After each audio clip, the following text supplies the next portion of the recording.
Halo teman-teman dan Bapak Ibu Guru, saya Ronaldo Sofa akan menyampaikan dongeng yang berjudul Jaka Tarub. Kalian perhatikan baik-baik ya. Selamat menonton. Pada zaman dahulu kala, hiduplah seorang wanita yang hidupnya sangat sengsara. Ia bernama Mbok Randa. Mbok Randa tinggal di sebuah desa sendirian karena suaminya telah lama meninggal dunia. Suatu hari, ia mengangkat seorang anak yang dinamakannya Jaka Tarub. Jaka Tarub tumbuh menjadi anak yang gagah. Karena kegagahannya itu, banyak sekali wanita yang ingin menjadi istrinya. Namun, Jaka Tarub selalu menolaknya karena ia belum ingin menikah. Suatu hari, Mbok Randa dengan Jaka Tarub berbicara. Mbok Randa berkata kepada Jaka Tarub, "Oi anakku, menikahlah. Umurmu sudah cukup.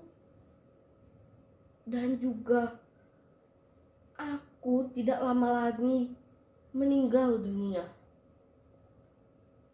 Namun Jaka Tarub menjawab seperti ini, "Bu, aku belum ingin, Bu, untuk menikah. Jangan paksa aku, Bu. Mungkin beberapa tahun lagi atau beberapa bulan lagi. Namun aku belum ingin menikah, Bu, sekarang." Dan Mbok Randa hanya bisa mengiyakan perkataan anaknya itu. Suatu hari, Mbok Randa jatuh sakit yang sangat parah. Jaka Tarub berusaha mengobati ibunya itu. Namun, ia sudah menghembuskan nafas terakhirnya dan meninggal dunia. Jaka Tarub pun menangis, meluapkan kesedihannya itu. Ia pun berkata, "Ibu, maafkan Jaka, Bu. Jaka belum bisa menepati janji Jaka, Bu, waktu ibu masih hidup. Maafkan Jaka, Bu." Setelah saat itu, setelah ibunya sudah tiada, setiap harinya Jaka Tarub hanya berdiam diri, merenung, mengingat ibunya itu. Ia berkata, "Apa gunanya aku bekerja? Untuk siapa aku hidup di dunia ini?" Dia sudah pasrah dengan kehidupannya itu. Ia sudah putus asa dan berkata, untuk siapa? Untuk siapa ia hidup? Namun suatu saat, ketika dia tidur, dia bermimpi makan daging rusa yang sangat lezat dan sangat enak. Saat dia bangun tidur, ia merasa lapar. Kemudian ia berkata, "Aku lapar sekali. Oh iya, kemarin di mimpiku, aku bermimpi makan daging rusa. Aku cari saja daging rusa ini, supaya aku bisa makan dengan enak." Ia pun menyusuri ke hutan untuk mencari daging rusa dan memakannya. Namun, perlahan demi perlahan, ia menyusuri hutan dengan senjatanya itu. Namun, tak satu pun rusa yang ditemuinya. Dan ia menemukan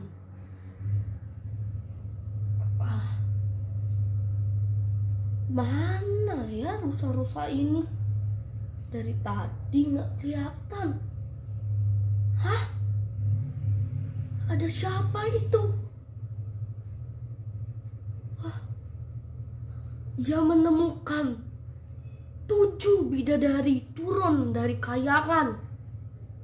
Ia pun mempunyai akal untuk menjadikan salah satu dari 7 bidadari itu menjadi istrinya. Ia pun berkata, "Wah, sangat cantik bidadari itu. Bagaimana kalau aku jadikan istri? Namun gimana ya caranya?" Ia pun muncul sebuah ide untuk mengambil selendang dari ketujuh bidadari itu. Kemudian ia pun mengambilnya. Aku ambil saja selendang itu.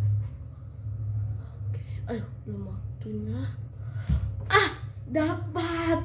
Hahaha. Ia pun mendapatkan selendangnya itu. Kemudian setelah ketujuh bidadari itu selesai mandi, mereka pun ingin kembali ke kayangan.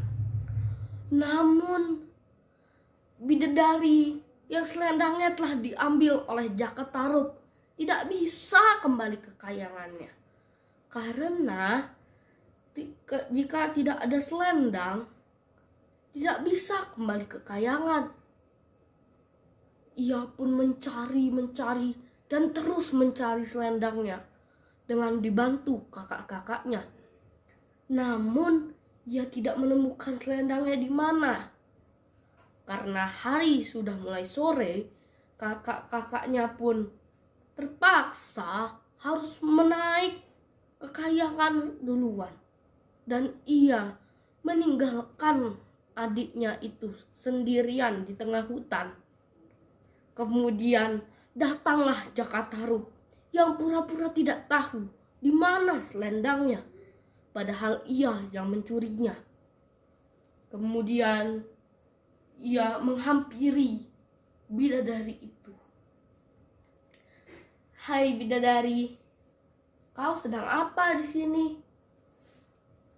"Ini tuan, dari tadi aku mencari selendangku, namun belum ada. Apakah kau melihat selendangku?" "Tidak ada ya.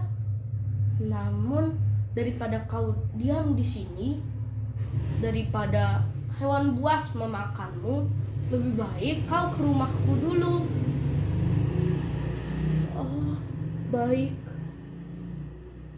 Bidadari pun ikut dengan Jakatarup pergi ke rumahnya.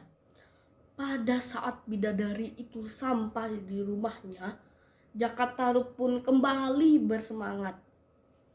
Kemudian mereka pun suatu saat menikah dan memiliki anak yang mereka namakan Nawangsih. Dan ibunya pun ternyata memberitahu namanya kepada Jakatarup, dan namanya adalah Nawangwulan. Setiap hari Jakatarup bingung dan penasaran mengapa nasi di lumbung padinya tidak habis-habis, padahal setiap hari ia makan dengan lezat dan sangat banyak. Ia pun menanyakan hal itu kepada Nawangwulan. Ia pun bertanya, "Istriku, mengapa nasi di lumbung padi kita tidak habis-habis? Padahal setiap hari aku makan dengan lezat." "Oh, kau tidak boleh menanyakan apapun tentangku. Dan kau tidak boleh menanyakan hal itu. Sudah, kau makan saja." Nawangwulan pun tidak ingin memberitahu hal itu kepada Jakatarup. Waktu demi waktu berlalu, dan suatu hari Nawangwulan sedang memasak nasi. Namun ia ingin ke pasar karena ingin membeli bahan makanan. Kemudian ia berkata kepada Jakatarup untuk menjaga nasi itu dengan syarat ia tidak boleh mengangkat panci itu. Dia pun berkata, "Suamiku, tolong jagakan dulu ya. Nasinya lagi kumasak. Ingat, apinya jangan terlalu besar dan jangan terlalu kecil. Dan kau tidak boleh mengangkat panci itu ya." Jaka Tarub pun mengiyakan kata istrinya itu. Namun ketika Nawang Wulan telah pergi, dengan penasarannya pun ia membuka panci tersebut dan ia pun menemukan fakta yang sangat di luar dugaan. Ternyata Nawang Wulan hanya memasak 1 butir nasi. Dengan kekuatannya itu, ia bisa merubah 1 butir nasi itu menjadi sangat banyak nasi. Kemudian saat Nawang Wulan datang, ia menemukan Jaka Tarub sudah tidak ada. Kemudian ia pun mengecek panci tersebut dan ia menemukan nasinya hanya 1 butir. Dan ia pun berpikiran bahwa Jaka Tarub telah membuka panci tersebut dan kekuatannya pun tidak bisa lagi digunakan. Kemudian Nawang Wulan pun harus memasak dan bekerja. Waktu demi waktu berlalu. Pada saat nasi di lumbung padinya sudah sedikit, Nawang Wulan pergi untuk mengambil nasi. Ia pun pergi dan berjalan. Aku ingin mengambil nasi. Hah? Mengapa selendangku ada di sini? Pasti Jaka Tarub yang menyembunyikan ini. Jaka Tarub, apakah kau yang menyembunyikan selendang ini? Jaka Tarub pun mengiyakan perkataan istrinya itu. Nawang Wulan pun marah dengan Jaka Tarub. Ia pun menghukumnya. Ia menghukum dia pergi kembali ke kayangan. Dan Jaka Tarub harus membuatkan sumur di belakang. Dan suatu saat Nawang Wulan akan pergi ke sumur itu dan menyusui anak mereka. Namun Jaka Tarub tidak boleh ada di situ.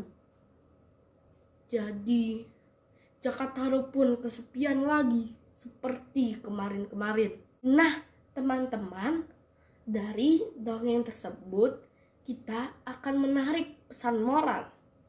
Nah, kalian tahu tidak pesan moralnya apa? Oh, tidak tahu? Aku akan menyampaikan pesan moralnya. Nah, pesan moralnya, kita harus menepati apa yang kita katakan. Dan kita tidak boleh mengatakan bohong. Kita harus jujur dengan apa yang kita katakan. Karena kebohongan hanya akan membawa kita kepada kebinasaan. Terima kasih.